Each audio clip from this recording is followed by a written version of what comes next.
Olá, um ótimo domingo para você. Estamos no ar com a edição especial internacional do Diverso em Rede, com os principais assuntos que repercutiram na última semana.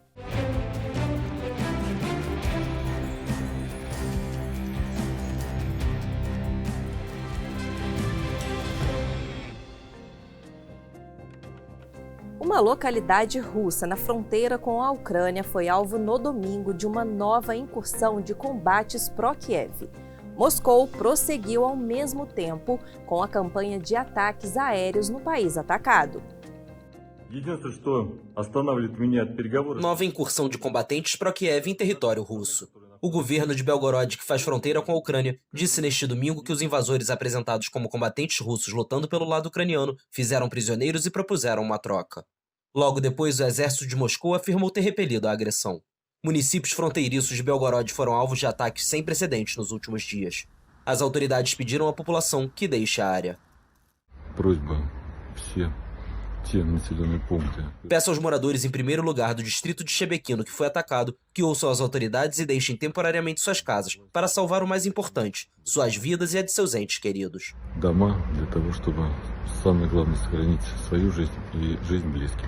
Mais de 4.000 pessoas estão em centros de acolhimento que foram abertos para emergências.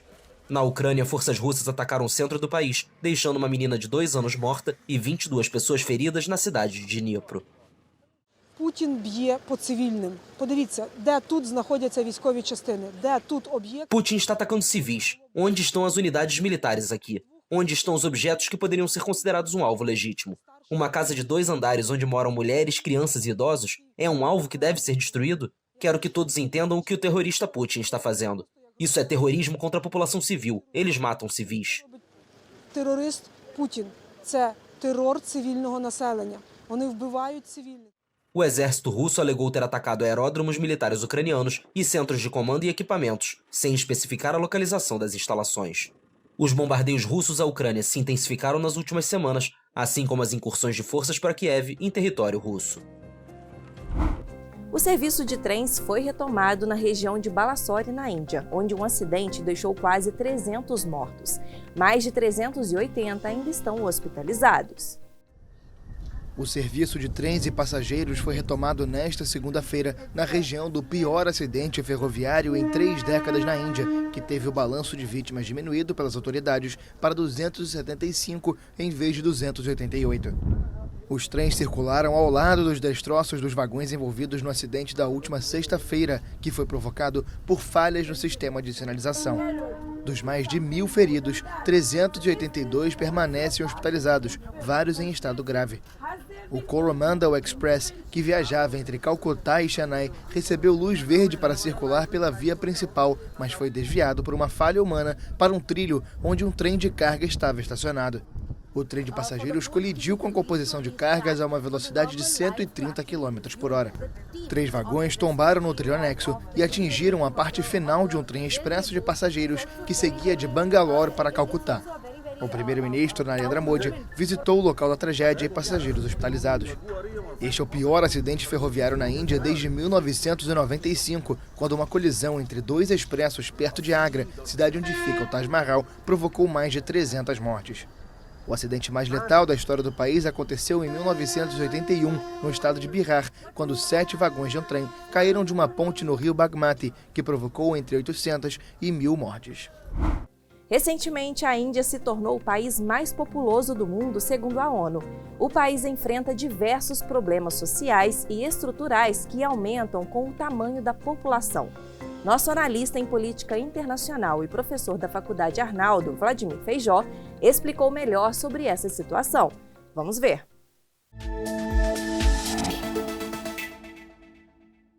Boa noite. A Índia é um país muito importante para o mundo, inclusive um aliado estratégico do Brasil, nessa perspectiva de defender um mundo multipolar em que o alinhamento automático não seja necessário. Essa parceria vem sendo construída desde a década de 1970.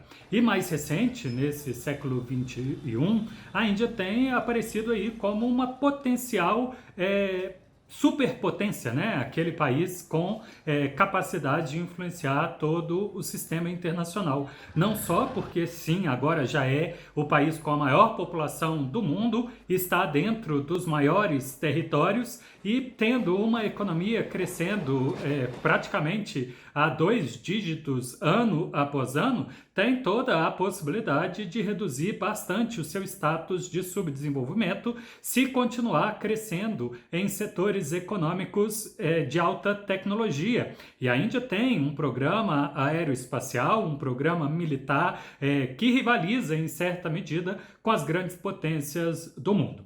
Em contrapartida, ele ainda é um país pobre com seríssimos problemas socioeconômicos, por exemplo, o abastecimento de água e coleta de esgoto é muito baixo, a carência de moradias, a infraestrutura urbana, o status, né, a qualidade das edificações, das ruas e também do sistema de demonstração, né, de perigos, placas, etc., está bastante decadente. Algumas dessas estruturas sem uma reforma desde a época que a Índia estava sob o controle britânico. Isso foi na década de 1950, quando começou o processo de independência e a sua luta constante com os vizinhos, especificamente o Paquistão, em que já teve guerra direta algumas vezes, mas também com a China, que tem um problema seríssimo em 2 pontos da sua fronteira, fazendo com que o país tenha que dividir aí a sua atenção entre dar melhorias da infraestrutura e qualidade de vida, de educação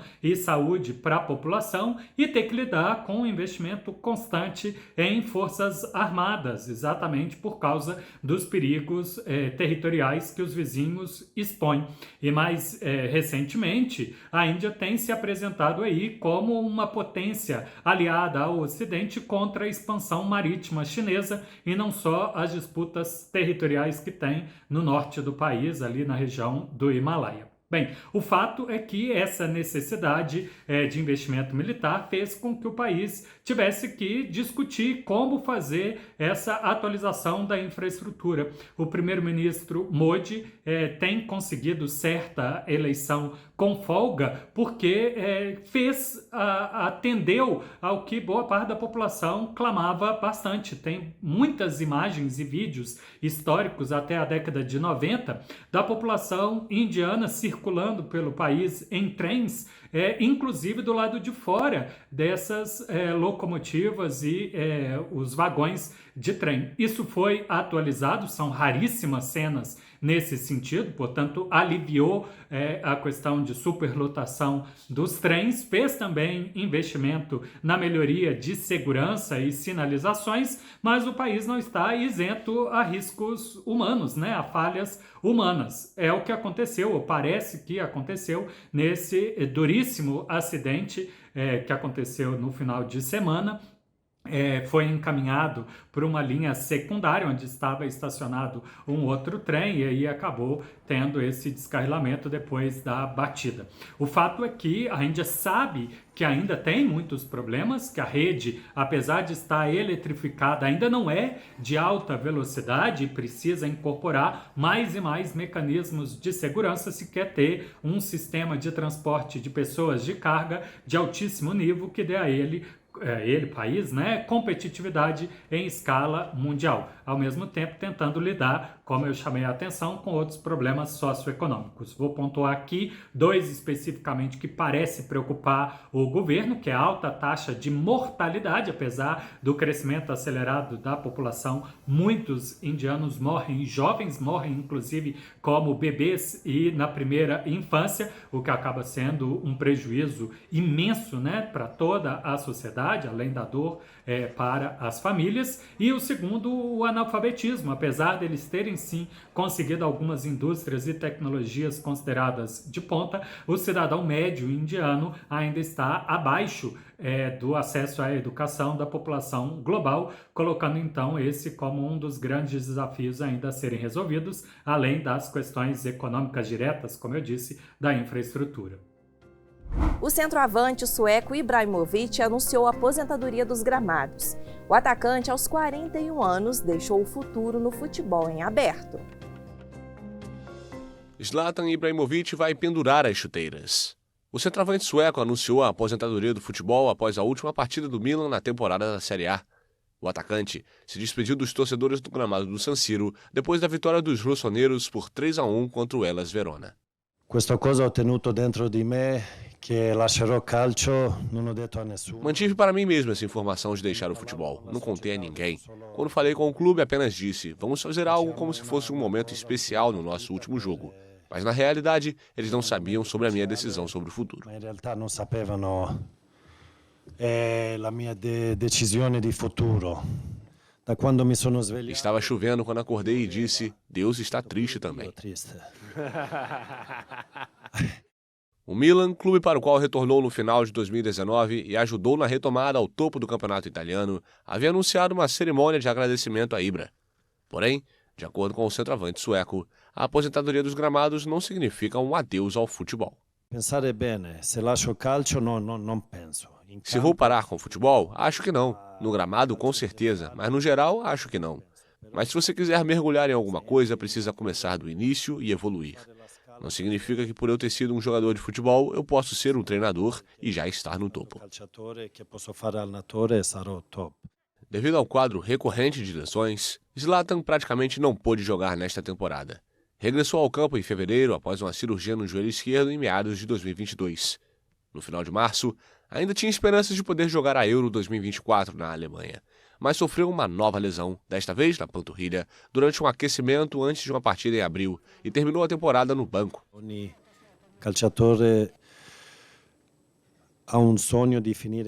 Todo jogador tem o sonho de encerrar a carreira dentro de campo, mas infelizmente não pude. Mas o que aconteceu hoje foi muito bom. Mesmo que eu não tenha jogado, foi muito marcante e uma memória para a vida.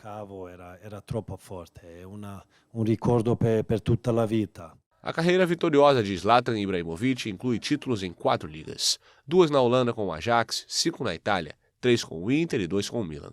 1 na Espanha com o Barcelona e 4 na França com o Paris Saint-Germain. O atacante também conquistou a Europa League com o Manchester United e também teve uma passagem sem títulos pelos Estados Unidos, disputando a MLS, vestindo a camisa do Los Angeles Galaxy. No próximo bloco, você vai ver que a Apple apresentou os primeiros óculos de realidade mista, virtual e aumentada, o chamado Vision Pro. Voltamos já!